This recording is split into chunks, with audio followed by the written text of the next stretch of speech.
Did you know at VETgirl U, a unique boutique veterinary conference, there is a technician-specific education track? Don't miss out on the best veterinary conference swag and educational sessions happening June 27th through 29th in Nashville. Are you a practice manager? Come a day early and register for the Veterinary Practice Management Master's course on June 26th. Seats are limited, so visit vetgirlontherun.com today. Hi, VetGirl here. In this veterinary continuing education podcast, we are interviewing Kelly Foltz on her recent amazing achievement, publishing a peer-reviewed article in the Journal of American Veterinary Medical Association, commonly known as JAVMA. So congratulations, Kelly. They're definitely due. Our Thank you so much. Yeah, so excited for you. It's a big publication. It's a great read, so we encourage our listeners to definitely do that. In this podcast, our focus is going to be on discussing the motivation and the study's findings, the impact it can have on our profession, and maybe, if you're willing, just a little bit on how one as a veterinary technician might go about organizing a study or being involved in a study that can result in a publication, because I don't know that we see that a lot. And I'd really like to encourage others that if they inspire to do something similar, maybe at the end you can kind of wrap up how you kind of got started and what publication means to you and maybe inspire others. So without further ado, it is my honor to introduce Kelly Foltz, credentialed veterinary technician specialist in emergency and critical care, and veterinary technician, co-author of the publication Veterinary Technicians Report in a Survey How Fruitful Veterinary Treatments Contribute to the Moral Distress and the Impact Their Professional and Personal Lives. And this is a 2025 JAVMA publication. So welcome, Kelly, to the VetGirl podcast. Thank you so much for having me. It's great to see you again, Amanda. I know we have been friends and colleagues for a while, so I am delighted to be here with you. In terms of myself, thank you for that beautiful introduction. I prefer to just default to credentialed veterinary technician.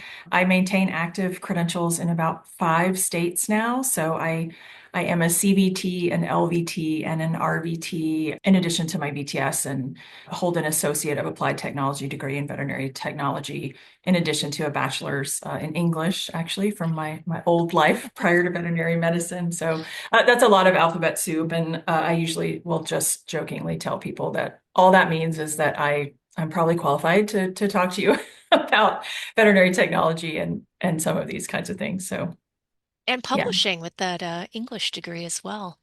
So, complete disclosure, I am one of the technicians that completed the survey that provided data for the publication. And I also work for VetGirl, which is a part of Blue Pearl. So, we are professional colleagues as well as friend colleagues.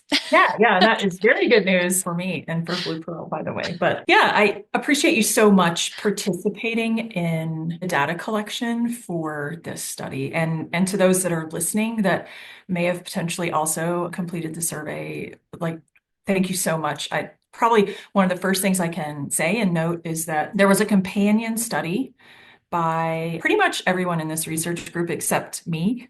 So Dr. Nathan Peterson, Lisa Moses, and Wesley Boyd, that came out, I believe, in 2022, that talked about the incidence of what we call futile care or medically futile care and its impact on veterinarians. So in this podcast, you may hear us mention like the companion study or the DVM project, and that's what we're referring to. And so as part of that project, they actually had, I believe, 477 responses from veterinarians. And I'm really proud to say that we had over 1,900 Wow. responses, veterinary technicians and assistants, for this veterinary technician kind of non-doctor labor focused research project. That So is outstanding. y'all turned out and it was amazing. Yeah, now that is outstanding. Yeah, we're happy to be of service to our profession and community, and I'm sure our listeners feel the same, especially if they participated and saw that study. Before we jump into really discussing the study, there's going to be some terminology we mention, and I think it's really important that you take a moment to kind of define some of these common terms that are used throughout the paper, and honestly, were used throughout the survey as well, that individuals had to be able to associate and identify with. So kind of bringing everybody hopefully up to the same page as we we say these terms. First one is that frugal care, and then perhaps broaden that into moral distress is another one that really resonated when I'm reading the publication. Might want a clear definition of that if they're available. And then I think we're all pretty familiar with burnout, but maybe follow with just a burnout rehash of Yeah, the we'll do the definition for us. refresher. Yeah. So I think the most important thing I can say this early in the podcast that I want everyone to keep in mind listening and reading these two papers is that there is no consensus definition for futile care or medically futile care in either human or veterinary medicine. And that presented some interesting kind of wrinkles to this project. And so part of this project was proposing definitions to see how veterinary technician respondents' understanding of medical futility aligned with those proposed definitions. And when we talk about medical futility, one of the first things that usually comes up is honestly, we try to stay away from saying futile care because philosophically, I don't know that any care is ever futile or without purpose. And so we probably need to do a better job in both human and vet med at kind of really coning down on what we mean when we talk about this. And there are a lot of proposed definitions for medical futility, kind of organized around the idea of care that may be deemed non-beneficial. So care that's continued for patients that may be suffering unnecessarily or that have a terminal illness where recovery is not expected. And I want to be really clear that non-beneficial care is not related to what we think of as palliative care or hospice care. A lot of the papers in human medicine will characterize medical futility as when we continue care for a patient when relevant goals can no longer be reached. So maybe we want this animal to go home. We want this animal to walk again. We want this animal to be able to play again or consume food by mouth again or engage in other normative behaviors. And when it becomes apparent that we are probably not going to meet that end goal, but we continue care for a number of reasons, that is where we get into the realm of non-beneficial care. So it shouldn't be confused with palliative care or hospice care. Some people would characterize it as when we continue invasive or aggressive treatment modalities that will not in the long term benefit the patient in a substantial way. And in general, these cases can make us feel like we're harming patients by continuing to treat them and potentially causing more discomfort when we are not going to see an equivalent trade-off in like improved function or quality of life. So I don't know if that makes sense for you, Amanda, but in terms of the DVM study, I think the options they were given in 2022 were that futile treatment. So when we provide interventions that are unlikely to offer a reasonable expectation of recovery or achieve a desired therapeutic goal. Other things that were discussed in the DVM study and in the technician study were uncontrolled suffering, pain, distress, or disability, even of a transient nature. And then one thing we talked about in the technician study that also was talked about in the DVM study is this idea of who determines what is non-beneficial care. Is it the healthcare provider or the veterinary medical professional, or is it the client? One thing we have in veterinary medicine that is probably most closely echoed in some specific aspects of human healthcare, like NICU or pediatrics, is we have a proxy that's making medical decisions for the patient. And so if we think about in like a human NICU or pediatric ICU, we have parents that are making decisions for a juvenile patient or a neonatal patient. In vet med, right, we have clients that are making decisions for small animal or large animal patients because the patient doesn't have the ability to kind of consent to our care or make treatment decisions of their own. And so this idea of who determines what is non-beneficial care comes up in vet med because if owners or clients, families, whatever we want to call them, if they determine what is non-beneficial or futile, does that then raise the idea that they're entitled really to seek any intervention or degree of care that seems reasonable to them versus what seems reasonable to the veterinarian or the technician. Like so much of vet med, the answer probably lies in between. Yeah. Yeah, it's hard. I can relate to that in a human capacity. I think you know this.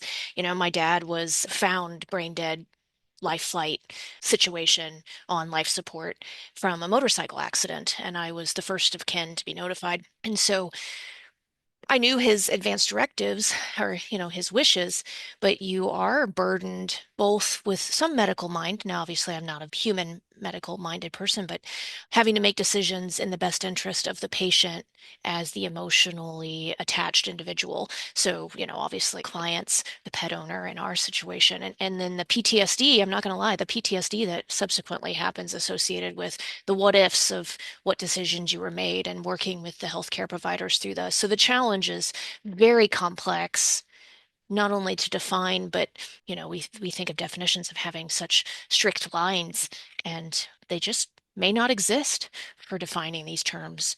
So I think you described that Yeah. very well. And I want to call out your courage and vulnerability in sharing that part of your life because it is painful and it is overwhelming.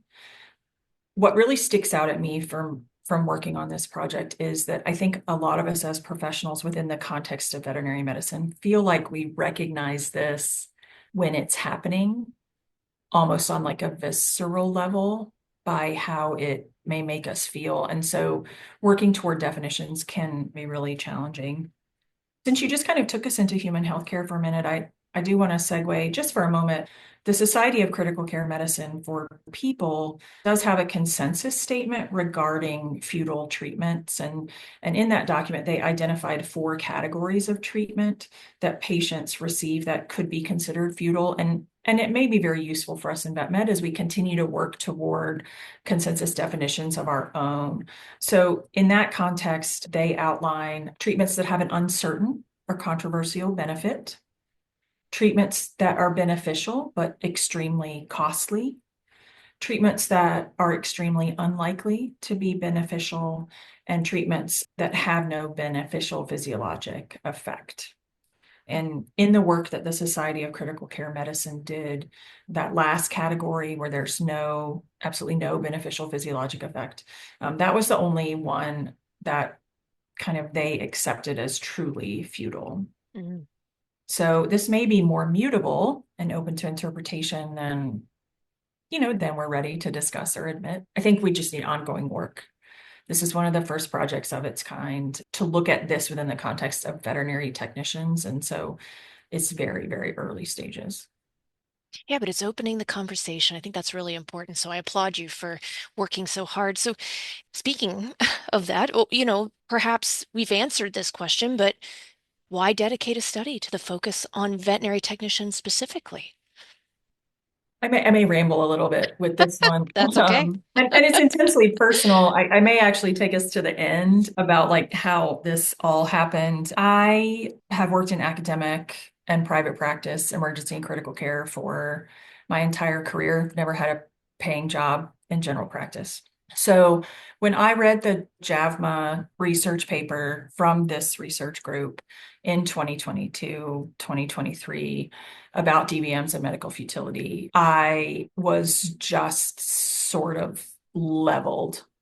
Like something in me resonated so mightily with that paper. I was like, this happens all the time, right? This happens all the time. Veterinary healthcare professionals are so often put in a position where maybe clients want to feel like they've tried every avenue. Or I think we all know this one, right? There's a crucial member of the family that needs to travel to be able to say goodbye or to be present at an animal's passing. And we are tasked with, right, keeping going. Sometimes clients just want to see if an animal is going to improve. And I will always be very sassy about this and say, like, sometimes I'm wrong. Like sometimes I'm a jerk and I'm wrong. Like I can stand over a cage as a highly trained veterinary technician and say, in my experience, no animals with this disease or these lab values or this degree of debility has recovered. And sometimes I'm wrong. Like I'm not trained as a diagnostician and my emotions aren't reality. And so sometimes if there's like a 5% chance of an animal recovering from XYZ disease, syndrome, or injury, like sometimes we're wrong and the animals do just fine.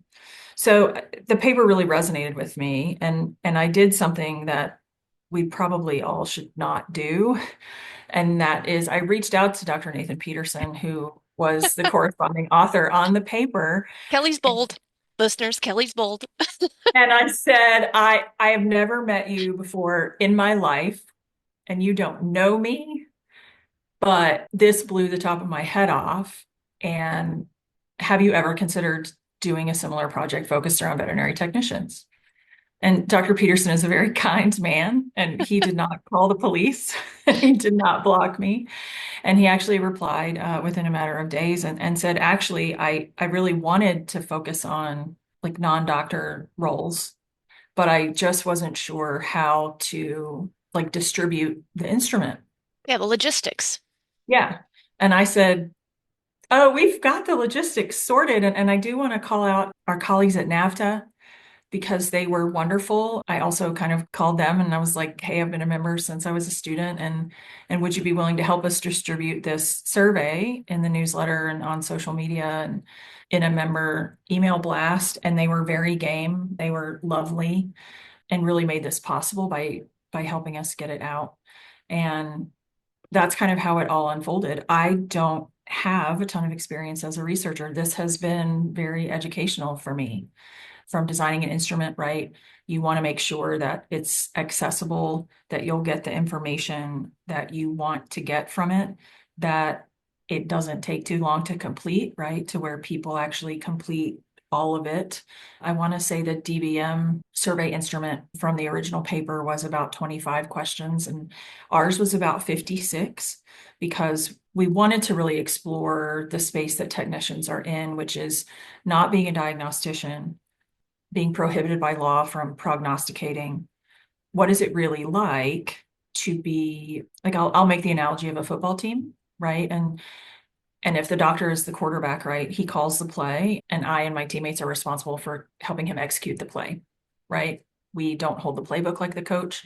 We have some say in how the play gets run, but at the end of the day, right, it is not my job or purview to arrive at a diagnosis or have those quality of life survivability conversations with a client.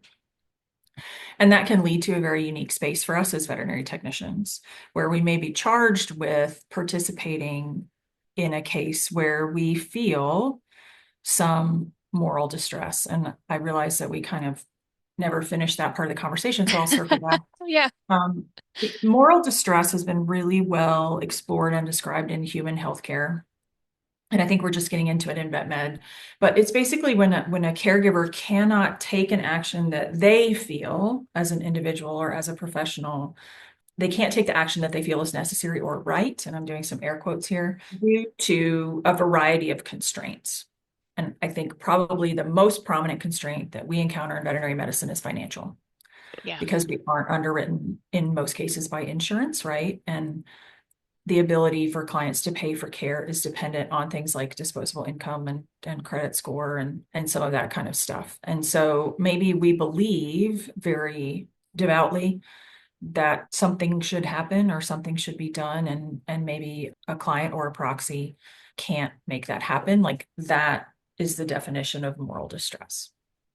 So Yeah. then I or you as a technician potentially feel conflicted, and we're very certain that we feel we know what should happen, but for whatever reason that cannot happen. And so then we have to default to a different set of actions and choices, and that can create some psychological stress.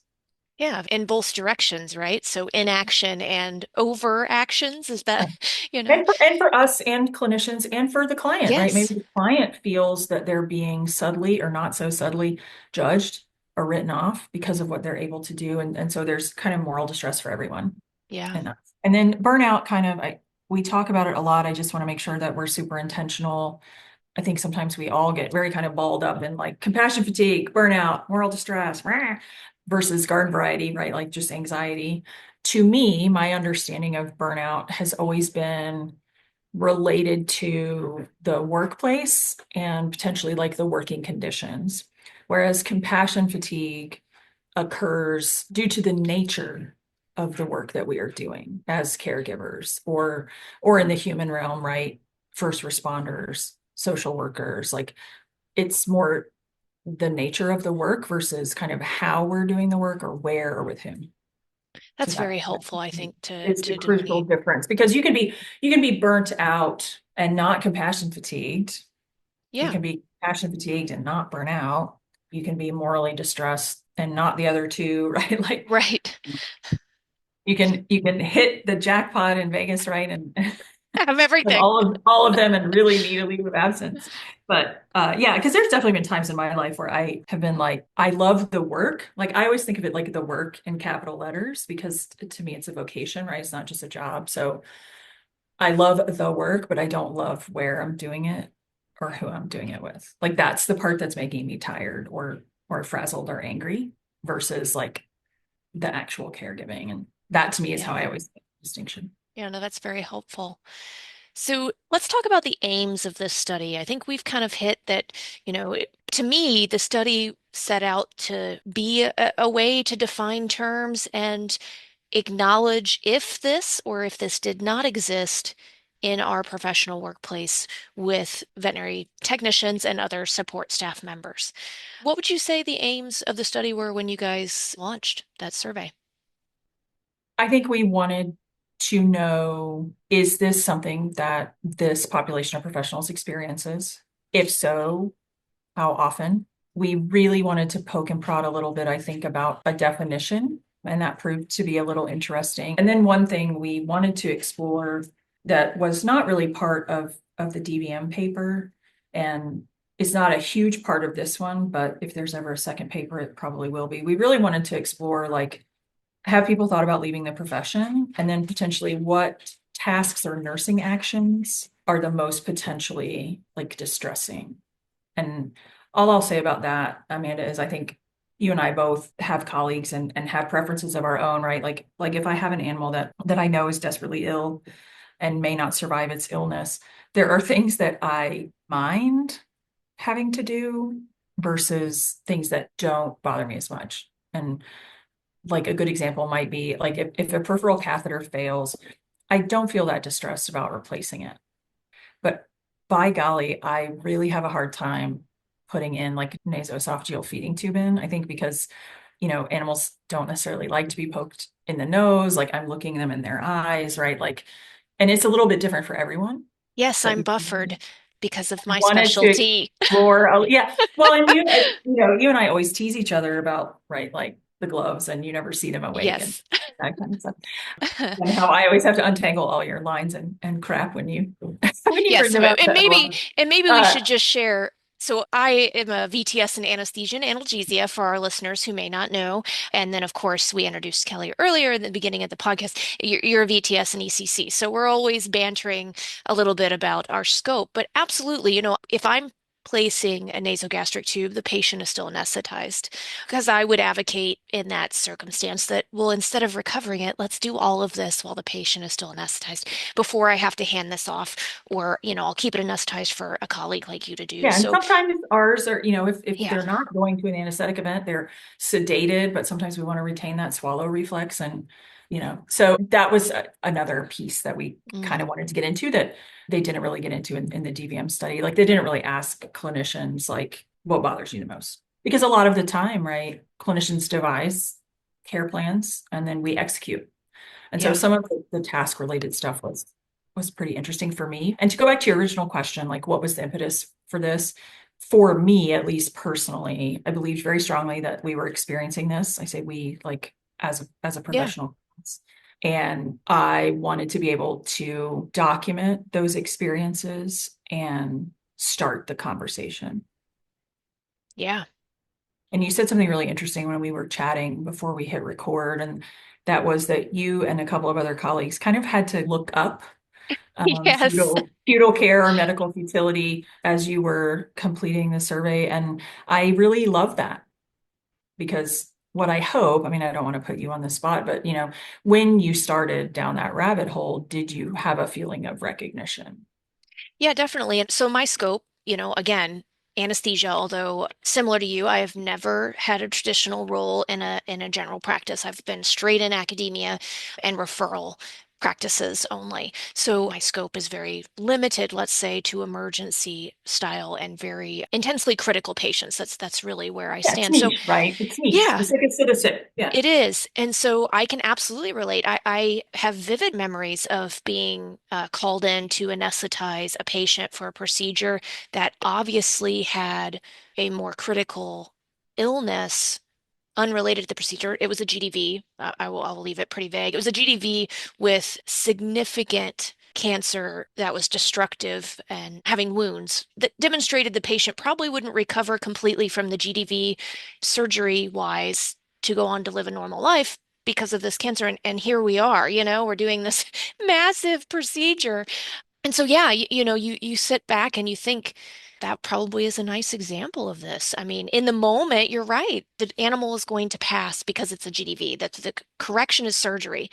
I Yeah. don't, I And don't know but that the then the dog left question the hospital. becomes like, how much time have we gained? Yeah, that patient, I don't think left the hospital because it passed related to its quote unquote, do you call that the primary disease? I mean, that disease was chronic and longer standing. Yeah, so you struggle with that. And, I have my personal management, how I view it, but I also, having now been on the other side with my dad specifically, my compassion for understanding other people's perspectives is, my view of why I can do what I do if I'm asked to do something isn't right, isn't wrong, it's just mine. And so I have to respect that others would feel differently, and the impact of those actions and decisions on them are going to be different than it would be on me, perhaps. So it was just really eye-opening. But yeah, I definitely had to Google it. I was speaking to my colleagues, and they also had to Google, and we are all highly skilled trained technicians with 20 plus years of experience each. So yeah, it really raises awareness of terminology and maybe just creating the association so that we can better define this for our practice and the impact. So what results were surprising for you? Yeah. Let's take us to results because I think you've set me up really well there with Yeah. kind of the Googling. So we had, 1,944 responses from 8,500 like members. Pretty much like almost 98% of the respondents reported having encountered non-beneficial treatment during their career. And about 95% said that they had provided those treatments. So kind of versus like this is happening, but it's not my patient, versus experiencing it kind of firsthand. I think we had about 77% of respondents said that the provision of non-beneficial care resulted in moderate to severe stress for them. And the vast majority of folks characterize that as negative emotional response, so about 97%. And about 83% said that they had negative physical responses. So insomnia, elevated heart rate, GI upset, headaches, stuff like that. About 49% of respondents in this instrument, in this study, said they've considered leaving their position due to moral distress associated with providing non-beneficial treatment. And about 55 or 56% claimed to have firsthand knowledge of someone who's left the profession for the same reason. So when we talk about attrition and the staffing crisis and the retention crisis and the average lifespan of a veterinary technician, right? All of that kind of stuff. What this kind of leads us to is that this may be a piece of that puzzle when we talk about mental health challenges in veterinary medicine. What we found is that encounters with non-beneficial treatment, and I'm very intentionally saying that, trying to get us away from futile care because no care is ever misplaced, I think. What we found, right, is that these encounters were pretty common among respondents to this instrument. And I think we have to acknowledge that there is potentially like a bias here that people who feel they've experienced this and want to communicate about it may be drawn to completing a survey of this nature, right? Hmm. So that's potentially one of the weaknesses of the instrument, but we saw a significant increase in moral stress and distress for respondents. And we worry that this may be a piece of attrition. Yeah, And if we absolutely. have time, I would love to talk about some of the ways that we kind of proposed, like bringing this into the light and kind of targeting this. Yeah, let's do it. Share. I think, Um, yeah.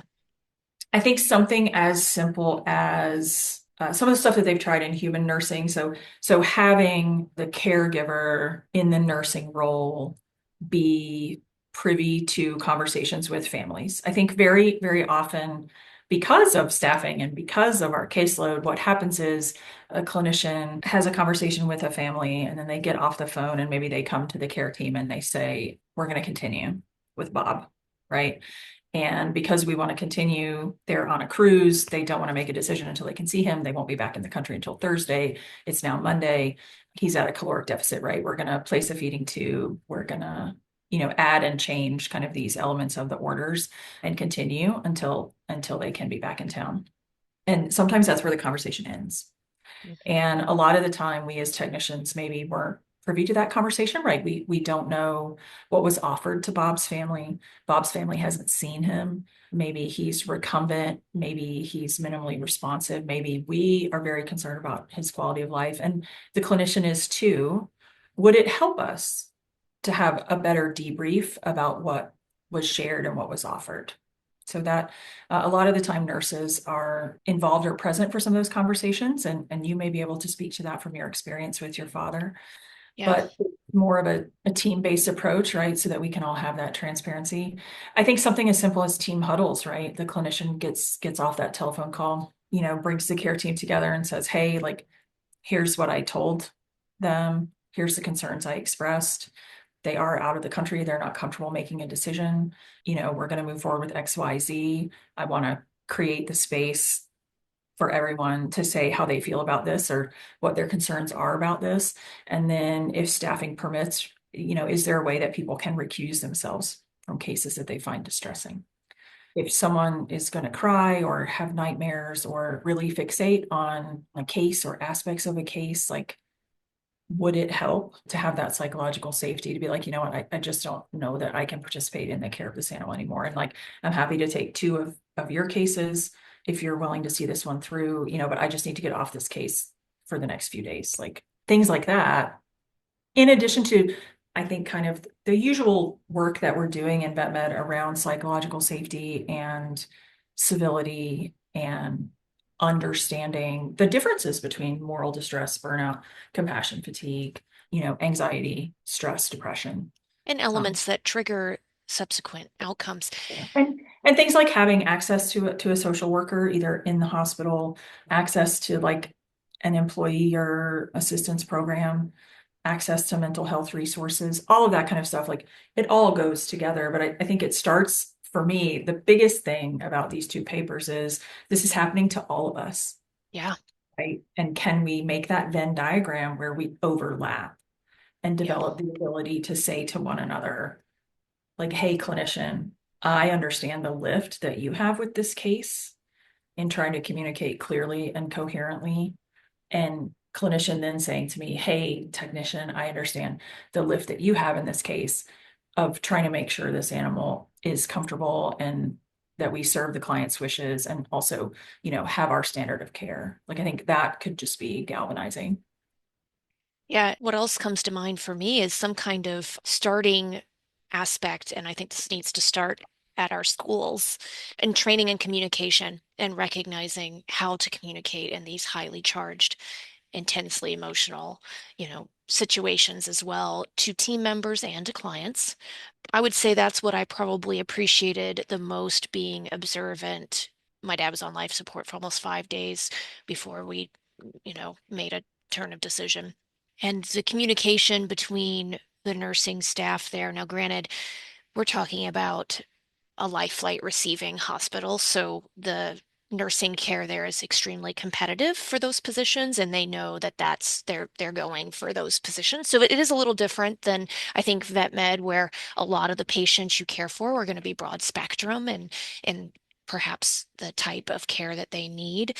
Even if you are like myself or you in an emergency critical care Yeah, I referral think, only even hospital. if you're working like tertiary referral, you're going to have people on your team that are new to that. Yeah. And Like when I think back, and I know we don't have a ton of time left, when I think back to tech school, I received an excellent education. But my education about euthanasia and euthanasia decision making was very much focused on methods and means. Yes. And I often wonder if we were much more candid in professional programs for technicians and veterinarians that, like, right, like one day this will happen to you. You will be either asked to euthanize a patient where you disagree with that decision, or you'll be asked to extend the life of a patient where you disagree with that decision. I think we need to start those conversations sooner. And that's like Yeah. my, I don't speak for the research team there as I speak for myself as Kelly Foltz, Yeah. but because you don't hit that until you're in practice. Yeah. Yeah. And those life experiences build those skills for many. And, obviously, sometimes the building isn't necessarily constructive every time as well. So, yeah, that's really heavy. I do want to finish on a more positive note as we switch gears. I just want you to tell us a little bit about, as a veterinary technician, I know you were inspired by a previously published study, the veterinarian focus study. And so you reached out to the author. Perhaps our audience doesn't know that when you read a paper, there is a corresponding author Yeah, email yeah. on the papers you can use. But just give us some tech tips on how a veterinary technician can find opportunities to be involved, maybe not in the authorship, but just involved in perhaps peer-reviewed research that could result in a publication. Anything you'd like to share? Yes, every paper that you read in a peer-reviewed journal has a corresponding author. It's usually indicated somewhere in the manuscript. Often it is the first author listed. I don't know that I can condone cold calling folks. Please don't do that. Every But first I author will, hates us now. They just yeah, they're like, oh God, change my name. I will say this though, as we wrap up. One, research is always happening. It is not just something that happens in academia. I think, for example, Mars Veterinary Health and Blue Pearl specifically, my employer, they have a robust Blue Pearl science division, and they are always looking for one, research ideas, and two, folks that can help with studies at like the bedside, patient side, hospital level, and also three, folks that can help with like manuscript preparation and kind of crunking data. So regardless of where you work, because not everybody works for Blue Pearl, I would say checking in with like your medical director or your hospital director to see if your hospital is participating in anything or would be interested in participating in anything. If you are a hospital that has house officer training, so interns or residents, a lot of the time those folks have to conduct a research project and get published in order to finish their professional training, particularly residents, specialty residents. And so if you are a private hospital that is doing resident training, like getting with your residents to find out what they're working on for their research project is a great thing to do. And then also if you are a VTS, like checking with your academy to see if anybody's participating in anything. And I will say, like, as a NAVTA member, I certainly, independent of this project, have seen emails come across. Like, I think there was one about neonatal resuscitation. Every once in a while, there's one about like using devices. Sometimes some of the drug companies or medical device manufacturers like Mila will be doing pilots and studies on various items and drugs. So it is sometimes just a matter of networking and keeping your ear to the ground and then following through on whatever's asked. I agree. I agree. My first few publications that I was involved with was just because I had technical skills and they needed someone who could do something in a rapid sequence. And I was like, hey, I love to be involved. And can I observe the study design process and observe the writing process and maybe participate to some degree? And it just went from there. So advocating for yourself and asking for those opportunities, networking with others who have had those experiences, I think it's a great place to start. So. And I think about the practice where I was working, which was a private practice when I was working on completion of my VTS. Like they were involved in a multi-center study testing like a Fab 2 antivenom for crotolid envenomation. And as a tech on the floor, it's just as simple as knowing like, okay, we're involved in this study. Like, can I see like the requirements so that I can be as well educated as possible so that when I'm on the floor and we're including patients in this study, I do what I need to do so those cases don't get thrown out. Yeah. right? And then also being aware of what's going on so that you can say, hey, like, aren't we participating in a study on snake bite? Like, this is a snake bite case. Like, can we get it included in the study? Like, that's how research happens, especially in the clinical environment.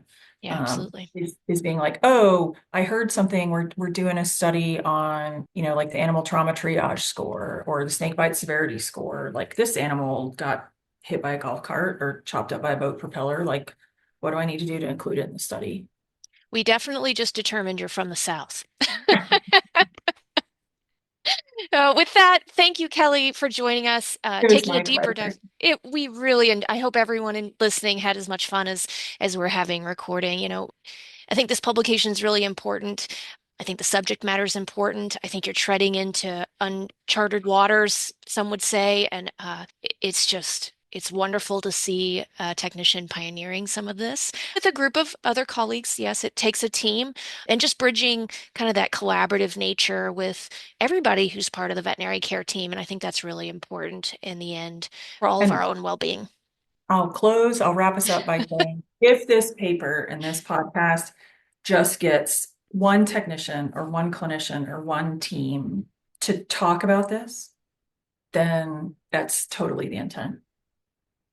Well, and if anybody wants to read the publications, the landing page on the vetgirlontherun.com website for this podcast will have clickable links to both the veterinarian studies, so the medical futility is commonly encountered in small animal clinical practice. It was published in the JAVMA in 2022, September of 2022.